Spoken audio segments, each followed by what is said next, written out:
and very inspiring talk. Brigadier Malik, Force Commander FSF, ASF. I'm glad that everybody's awake. He nearly woke everybody with his thundering extempore speech elucidated by prints which were, if anything, a notch even better than that of Captain Fazzi.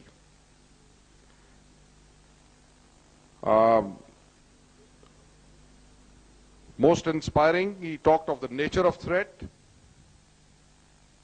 and within that nature of threat, Pakistan's excellent record, touch wood, Pakistan's excellent record, in that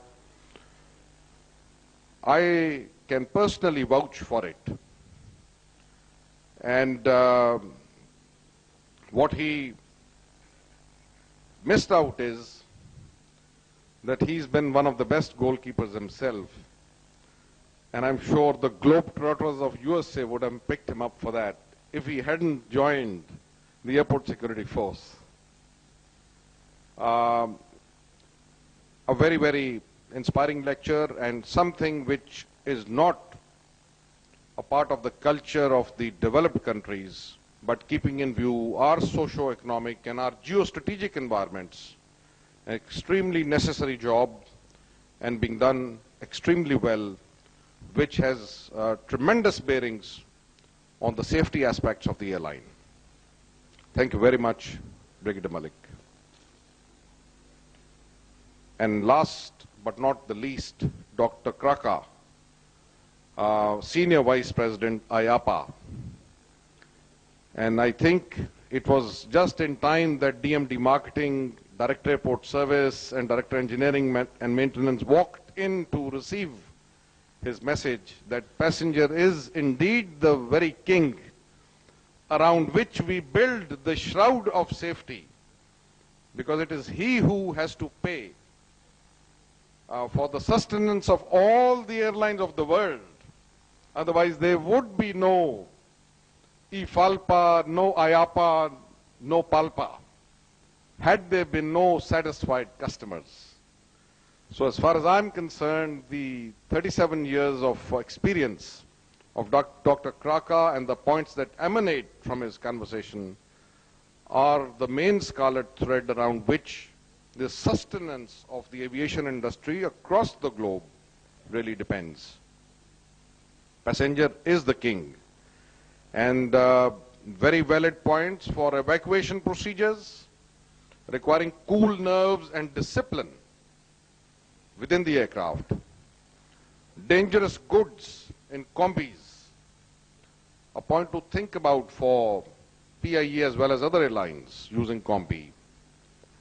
And long haul situation, plus passengers checklist, are things which at least I have noted down on my paper, and I will ensure that these are looked into with seriousness to really implement them for improving our future safety record. And having said that, I will now come to some of the points that I would have liked to dwell on myself, but because of paucity of time, I really can't do so, but I will nevertheless, as a checklist, read them out. I hope someone somewhere will benefit from them. One is, I repeat again, the Murphy's Law, that anything that can go wrong anywhere, somebody will make it go wrong someday at some point of time. So we cannot afford to take everything for granted that all is well. And this all is well leads us to complacency. And complacency is the worst enemy of safety. Hence, we've got to see that when all is going well, we should keep motivating our people to get ready for an eventuality that should things not go well, and if the chips are down, how to handle that, and that's where Dr. Kraka's discipline in the cabin comes in. Then comes the doctor's approach. Can't happen to me syndrome. It can happen to somebody else. It'll happen to some other airline. It won't happen to me or to my airline. When the chips are down and when something strikes, it doesn't see whom it is striking. It just sees somebody who has not prepared himself for meeting that eventuality.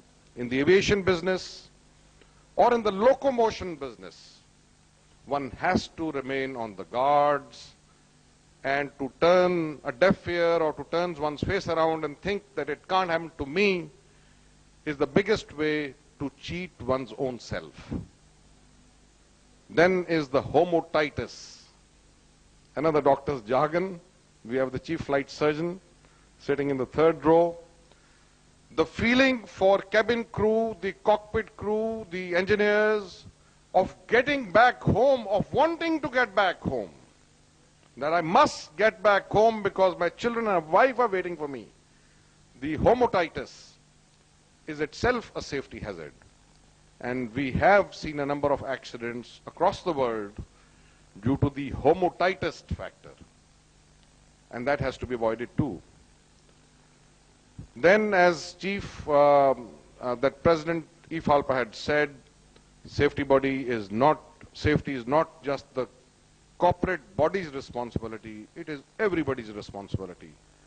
Cabin crew, engineers, TGS, ground handling system, pilots, and whoever is associated directly or indirectly, safety is a joint responsibility and hence must be handled accordingly.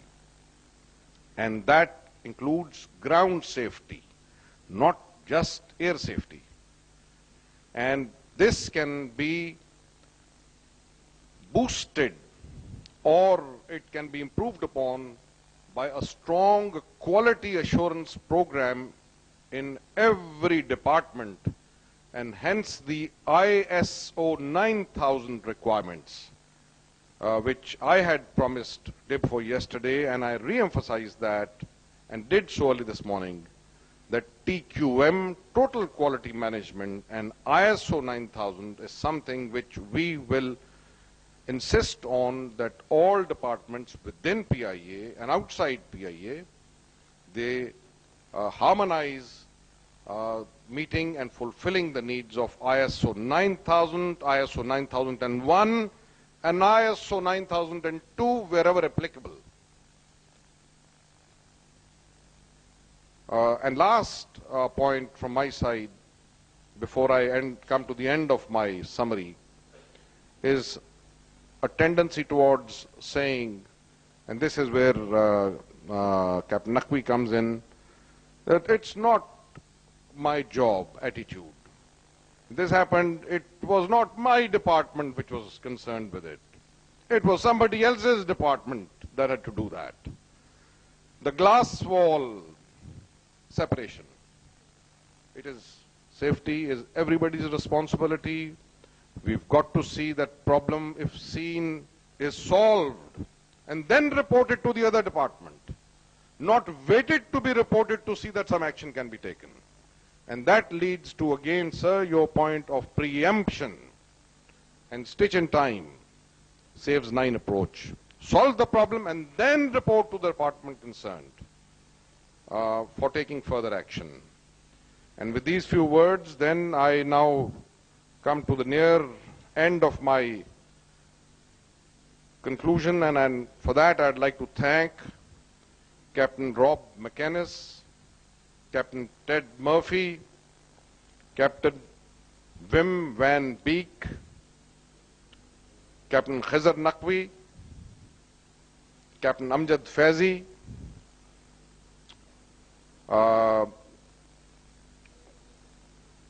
Director Aftab representing the Civil Aviation Authority, Brigadier General Malik, Commander ASF, Dr. Hans Kraka, Senior Vice President I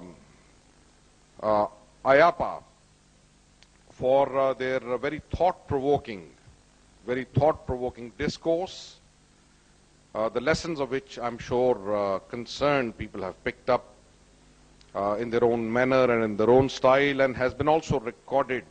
I can see the videos lying around for our future benefit. I'd like to, with that, congratulate PALPA and the executive body for having organized, for having first thought of, then having organized, and finally having implemented and orchestrated the first ever international safety seminar right here in Pakistan.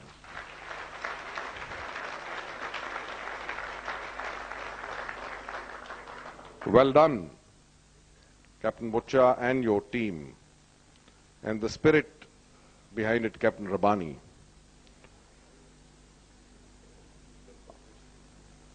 Thank you.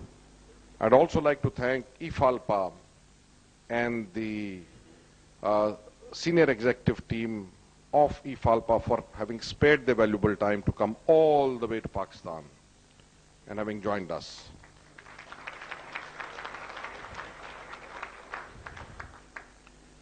And Senior Vice President I AAPA and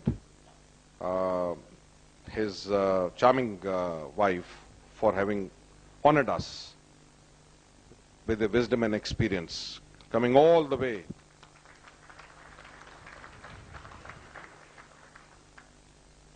I'd like to thank the press and media for the role that they are playing and that they will play, hopefully, in the future to ensure better safety climate within Pakistan itself.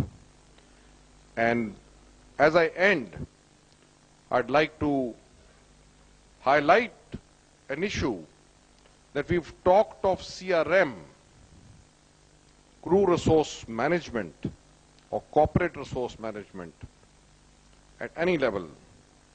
And I'd like to just focus your attention that, ladies and gentlemen, that has started today. This is invisibly an effort towards CRM that is taking place. And this will boost Pakistan's national and international safety performance between the dialogue that has taken place between PIA, Civil Aviation Authority, Airport Security Force, PALPA, IAAPA and I AAPA. So the beginning, the lead time has been the shortest possible, and for that I congratulate PALPA once again. Thank you very much.